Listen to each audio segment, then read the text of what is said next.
খলিফাদের সম্প্রীতি।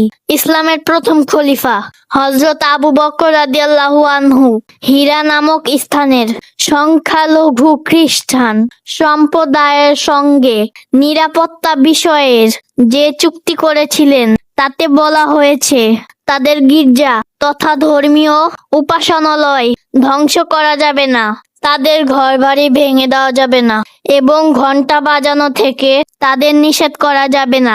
ধর্মীয় উৎসব উদযাপনের সময় ধর্মীয় প্রতীকক্রুশ বের করাতে বাধা দেওয়া যাবে না। হযরত ওমর রাদিয়াল্লাহু আনহু খলিফা হওয়ার পর বাইতুল মুকাদ্দাসের খ্রিস্টানদের একটি উত্তম সংবিধান লিখে দিয়েছিলেন। তাতে বলা হয়েছে বিসমিল্লাহির রহমানির রহিম। এটি একটি নিরাপত্তা বিষয়ের চুক্তিনামা যা মুসলমানদের আমির আল্লাহর বান্দা ওমরের পক্ষ থেকে স্বাক্ষরিত হলো। এই চুক্তিনামা ইলিয়াবাসী তথা জেরুজালেমে বসবাসরত খ্রিস্টানদের জানমাল, গির্জাক্রুশ, সুস্থ অসুস্থ তথা খ্রিস্টান ধর্মাবলম্বীদের জন্য প্রযোজ্য। সুতরাং চুক্তি স্বাক্ষরিত হওয়ার পর তাদের উপাসনালয়ে অন্য কেউ অবস্থান করতে পারবে না, তাদের গির্জা ধ্বংস করা যাবে না এবং কোনো ধরনের ক্ষতি সাধন করা যাবে না। তাদের নিয়ন্ত্রিত কোনো বস্তু, তাদের ধর্মীয় প্রতীকক্রুশ ও তাদের সম্পদের কোনো ধরনের ক্ষতি বা হামলা করা যাবে না।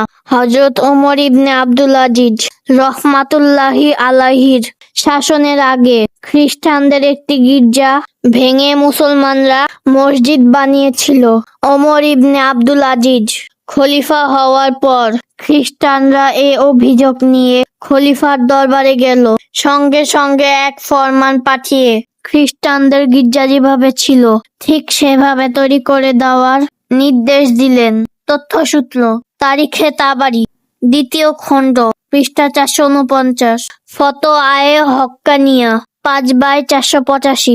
দেখলে তো বন্ধুরা, শান্তির ধর্ম ইসলাম অন্য ধর্মের লোকেদের কত সুযোগ সুবিধা দিয়েছে। আমরাও আমাদের আশেপাশের অন্য ধর্মের লোকদের সঙ্গে ভালো আচরণ করব, ইসলামের আদর্শ দিয়ে তাদের মন জয় করব, কারণ ইসলাম অশান্তি চায় না, শান্তি চায়।